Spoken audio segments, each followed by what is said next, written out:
നമസ്കാരം. കരുവന്നൂർ തട്ടിപ്പ് കേസിൽ ഇഡി നടപടികൾ കടുപ്പിക്കുകയാണ്. കാരണം സഹകരണ ബാങ്ക് തട്ടിപ്പ് കേസുമായി ബന്ധപ്പെട്ട CPM തൃശൂർ ജില്ലാ സെക്രട്ടറി MM വർഗീസ് നാളെ തന്നെ ചോദ്യം ചെയ്യലിനായി ഇഡിക്ക് മുന്നിൽ ഹാജരാകണം.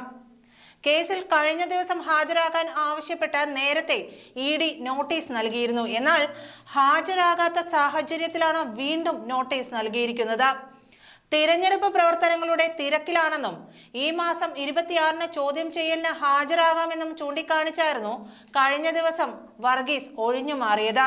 എന്നാൽ വർഗീസിന്റെ നയമല്ല തങ്ങളുടേതെന്ന് ഇഡി വ്യക്തമാക്കുകയാണ്. എന്നാൽ ഈ ആവശ്യം അംഗീകരിക്കാൻ കഴിയില്ലെന്ന് തന്നെ ഇഡി വ്യക്തമാക്കിയിരിക്കുന്നു. ഇതിന് പിന്നാലെയാണ് വീണ്ടും നോട്ടീസ് നൽകിയത്. MM വർഗീസ് സ്ഥാനാർത്ഥിയോ ഔദ്യോഗിക ചുമതല വഹിക്കുന്ന ആളോ അല്ലെന്നാണ് ഇഡിയുടെ നിരീക്ഷണം. ഇതേ തുടർന്നാണ് ആവശ്യം അംഗീകരിക്കാൻ കഴിയില്ലെന്ന് വ്യക്തമാക്കിയത്. കേസിൽ അന്വേഷണ സമിതി റിപ്പോർട്ട് ഇഡി നേരത്തെ ആവശ്യപ്പെട്ടിരുന്നു. എന്നാൽ ഇത് കൈമാറാനും വർഗീസ് തയ്യാറായിട്ടില്ല. ഇതിനു പുറമെ കേസിലെ പ്രധാന പ്രതിയായ സതീഷ് കുമാറുമായി സാമ്പത്തിക ഇടപാടുകൾ നടത്തിയതായും വ്യക്തമാക്കുകയായിരുന്നു. ഇതിന്റെ എല്ലാം അടിസ്ഥാനത്തിലാണ് ചോദ്യം ചെയ്യുന്നത്.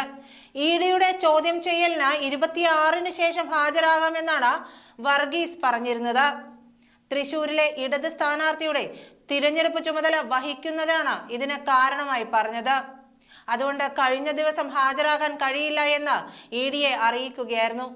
MM വർഗീസിന്റെ കാര്യത്തിലുള്ള തുടർ നടപടി ആലോചിച്ച ശേഷം തീരുമാനിക്കുമെന്ന് ഇഡി വ്യക്തമാക്കുകയും ചെയ്തിരുന്നു. അതാണിപ്പോൾ നടന്നിരിക്കുന്നത്. ബിജുവും ചോദ്യം ചെയ്യലിന് എത്തില്ലെന്നായിരുന്നു ഇഡിയുടെ വിലയിരുത്തൽ. ഇതിന് വിരുദ്ധമായാണ് CPM തീരുമാനമെടുത്തത്.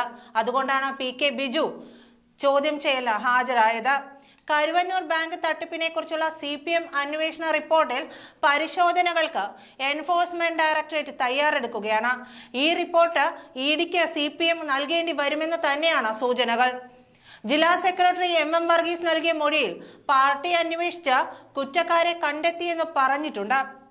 ഇതേ തുടർന്നാണ് അന്വേഷണ കമ്മീഷൻ അംഗങ്ങളായ PK ബിജുവിനും PK ഷാജനും ഇഡി നോട്ടീസ് അയച്ചത്. അന്വേഷണ റിപ്പോർട്ടിൽ പ്രമുഖ നേതാക്കളുടെ പേരില്ല. AC മൊയ്തീൻ അടക്കമുള്ളവരുടെ പങ്ക് അന്വേഷിച്ചിട്ടുമില്ല.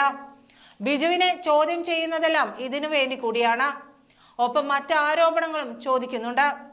CPM അന്വേഷണത്തിൽ തെളിഞ്ഞത് കണ്ടെത്താനാണ് ഇപ്പോഴത്തെ ശ്രമം.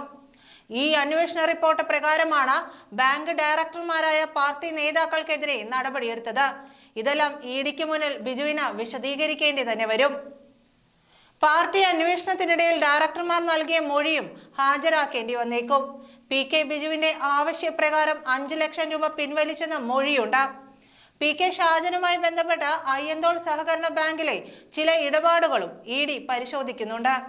തിരഞ്ഞെടുപ്പ് കമ്മീഷൻ എൻഫോഴ്സ്മെന്റ് ഡയറക്ടറേറ്റ് കൈമാറിയത് CPM മറച്ചുവെച്ചെന്ന് ആരോപിക്കപ്പെടുന്ന കരുവന്നൂർ സഹകരണ ബാങ്കിലെ 5 അക്കൗണ്ട് വിവരങ്ങളാണ്. പുറത്തുശ്ശേരി നോർത്ത് സൗത്ത് ലോക്കൽ കമ്മിറ്റിയുടെ പേരിലുള്ളതാണ് അക്കൗണ്ടുകൾ.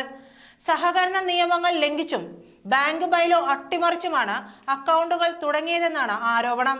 ഈ അക്കൗണ്ടുകൾ വഴി ബിനാമി വായ്പകൾക്കുള്ള പണം വിതരണം ചെയ്തെന്നും ഇഡിയുടെ റിപ്പോർട്ടിലുണ്ട്. നന്ദി.